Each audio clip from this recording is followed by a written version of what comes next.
Hello explorers, thanks for joining us again and welcome back to another informative video on our YouTube channel. There has been a growing cause with regards to the African artifacts to be returned back to the original countries within the African continent. In this episode, we shall be looking at why Western museums should return African artifacts.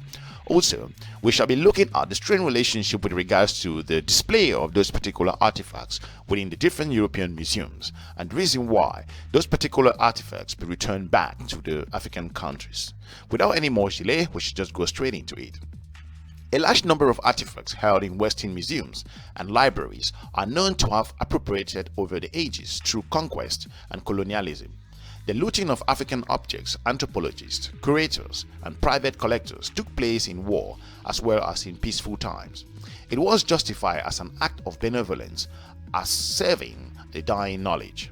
Some museums have started to try and also acknowledge that their collections have uncomfortable history tied to colonial violence. Nevertheless, Britain's long-standing policy is not to seize ownership over its looted treasures. As then Prime Minister David Cameron once said of Greece, for example, that Greece earthen marbles and also Indians know I know diamonds, that he certainly don't believe in returnism.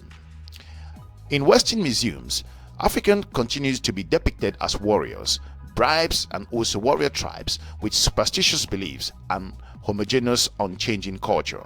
The defense against returnism is the same defense museums give for their own existence. They are custodians and also conservers of humanity, cultural and natural treasures. This may seem like a valiant cause, but it essentially means that Ethiopian or the people of India and Greece cannot be trusted to preserve their own cultural heritage. This is why the call for patriotism, for repatriation, grow louder every day.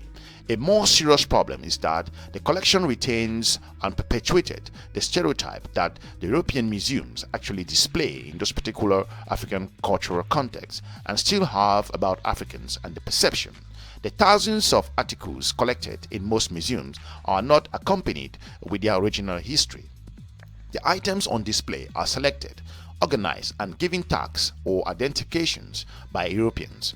The power to select, name, and also decide the meaning of those items makes Europeans the author of the African history. If you are new to this channel, we will ask you to subscribe and share our videos to your different network. With regards to the legacy of those particular artifacts, according to the International Council of Museums, celebrates every May of every year, looking at those particular areas. Museums play an important area in terms of the means of cultural exchange, enrichment of cultures, and also development of mutual understanding, cooperation, and peace amongst people. Museums and libraries preserve artifacts and also manuscripts in the name of cultural perseverance so that generations in the future can enjoy them. But this isn't always the case. The truth is that there are artifacts on display in Western museums that fail to meet those particular lofty ideas as purported by this particular organization. Those ranges from animal and also cultural objects to the collection of human remains. The remains include thousands of African skulls. This collection of African remains are reminiscent of the scientific difficulties that were not represented, and also the creation of human zoos, which took place as recently as of 1958 when living people from the Congo were put on display for a welfare event. Repatriation helps address the historical injustices museums have caused and also restore African agencies as producers of their own history. They don't express African history or culture or offer any means of cultural exchange or mutual understanding. As the International Council of Museums suggests, they are part of the legacy of European men who traveled to distant land and also brought items of interest that fascinated their audiences in what was then known as Cabinet of Curiosity, a popular way of representing an unknown place and also lives. Looking at this, the Cabinet of Curiosity evolved into modern museums. Today, there are some attempts to make African display more culturally sensitive. For example, the Belgian African Museum was refurbished with the aim of removing its particular art and also the neo-colonial narrative associated with the museum. But those changes don't amounts to the reversal of colonial narrative. They simply make museum looks progressive and also relevant to today's society. Another tactical display by museums and libraries into claims that they are making texts available to humanity by digitizing manuscripts and also documents. By those books and only accessible to people who speak the languages within the European culture. In that particular context, the cataloging of them and those who have an internet access and connection. If those books aren't digitized, the only way to access them is to travel to the library and again readers access to the research passes needed, clearly beyond the means of those who will use them for their own regional purposes. If you are new to our channel, we will encourage you to subscribe and share our videos to your different network. In several Western ethnological museums, where colonial items are still kept, African continues to be depicted as warriors, tribes, with superstitious belief, as we've pointed out, and homogeneous and also unchanging cultures. Even when museums attempt to offer an insight into the regional purported or meaningful of certain artifacts, they are inevitably come from European perspective. The justification for repatriation is growing. Repatriation seems the only way to address the historical injustices museums have caused. This is crucial to restore the agencies of African as a producer of their own history. Looking into that, preservation is not the only answer to the question of what to do with those vast world of natural and cultural and intellectual items, including human remains held in Western museums. Following repatriation, Africans should determine the worth and also the place of those collections. Not all artifacts need to be preserved and also put on display. They are living sources of knowledge, objects of worship, and also expressions of life. For example, human remains including the skull of African ancestors may be buried following their traditions. Cultural items could become source of knowledge and also storytelling. For example, there are large volumes of a G's manuscript which were taken along with more than 15 tablets, holy replicas of the Ark of the Covenant during the Battle of the Magdala in 1868 by British troops. The tablet are sacred religious objects used by the Ethiopian Orthodox Tewahedo churches and around the world. Only priests can touch them, and also they can be displayed as an object of curiosity or relics.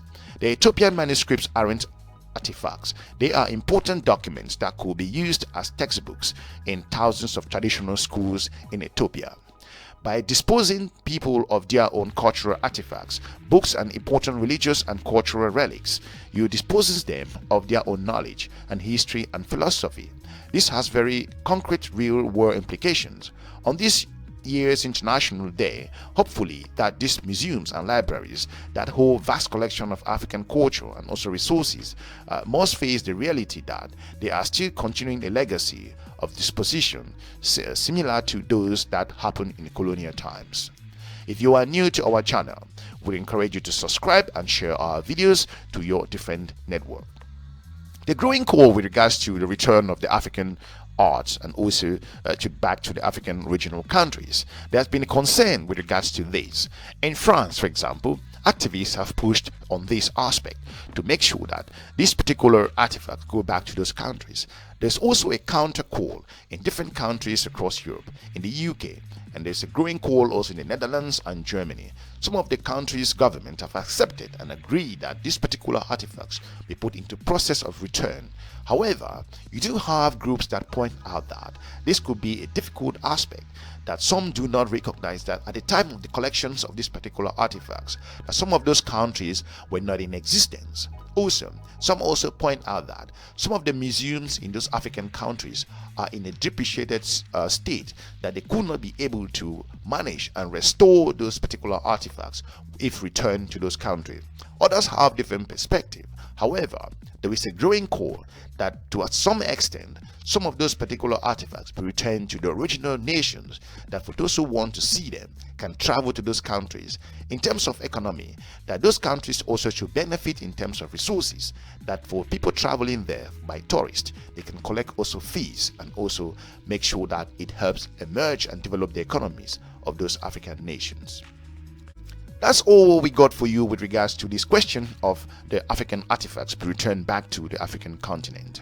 If you feel that this is a issue which need to be addressed, and also make sure that these particular artifacts be sent back to the original country, we would like to hear from you.